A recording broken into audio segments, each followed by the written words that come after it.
राष्ट्रसंत तुकडोजी महाराज नागपूर विद्यापीठाच्या कुलगुरूपदी नियुक्त झालेल्या डॉक्टर मनाली क्षीरसागर यांनी बुधवारी पदभार स्वीकारल्यानंतर थेट श्री क्षेत्र गुरुकुंज येथील राष्ट्रसंत तुकडोजी महाराज यांच्या महासमाधीचं दर्शन घेतलं। अखिल विश्वाला मानवतेचा संदेश देणाऱ्या ज्या राष्ट्रसंतांच्या नावे विद्यापीठ आहे त्या महामानवाच्या महासमाधीला नतमस्तक होऊन विद्यापीठाच्या खुर्चीवर बसण्याची इच्छा ठेवून आज मी नागपूर येथून थेट गुरुकुंज आश्रम येथे आली असल्याचं मनोगत या प्रसंगी कुलगुरू डॉक्टर क्षीरसागर यांनी व्यक्त केलं। येथून एक नवी ऊर्जा व राष्ट्रसंतांचे आशीर्वाद घेऊन मी विद्यापीठातून एक सुसंस्कारित पिढी घडवण्यासाठी प्रयत्न करणार असल्याचं त्यांनी सांगितलं। अतिशय आनंदाची बाब आहे ही माझ्यासाठी।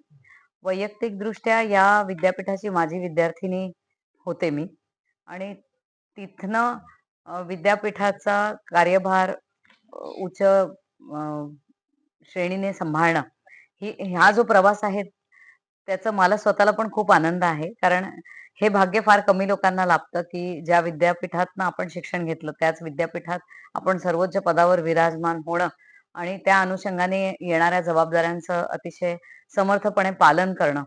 तर मला असं वाटतं की हा खूपच मोठा दैवयोग माझ्या नशिबात होता आणि मी त्या अनुषंगाने कुलगुरू झाले। यावेळी त्यांच्यासह विद्यापीठाचे कुलसचिव डॉक्टर राजीव हिवसे, ग्रंथपाल डॉक्टर विजय खंडार, नितीन खरबडे तसंच अखिल भारतीय श्री गुरुदेव सेवा मंडळाचे सर्वाधिकारी प्रकाश महाराज वाघ, सरचिटणीस जनार्दन पंत बोथे, उपसर्वाधिकारी बाबाराव पाटील, प्रचार प्रमुख गोपाल कडू, गुलाब खपसे, डॉक्टर पाळेकर, मुख्याध्यापक मनोज कडू, डॉक्टर जनसेवक जयस्वाल, अध्यात्म विभागाचे प्रमुख डॉक्टर राजाराम बोथे, अमोल बांबल आदी उपस्थित होते। यावेळी राष्ट्रसंत तुकडोजी महाराजांच्या संपूर्ण कार्याची तसंच आश्रमीय परिसराची माहिती प्राध्यापक अरविंद राठोड यांनी कुलगुरू यांना दिली। आश्रमीय परिसर बघितल्यावर कुलगुरू डॉक्टर मनाली क्षीरसागर यांचं राष्ट्रसंत तुकडोजी महाराज यांची ग्रंथसंपदा, ग्रामगीता, शाल, श्रीफळ भेट देऊन अखिल भारतीय श्री गुरुदेव सेवा मंडळाच्या वतीनं स्वागत करण्यात आलं। Arun Joshi, UCN news, Amravati.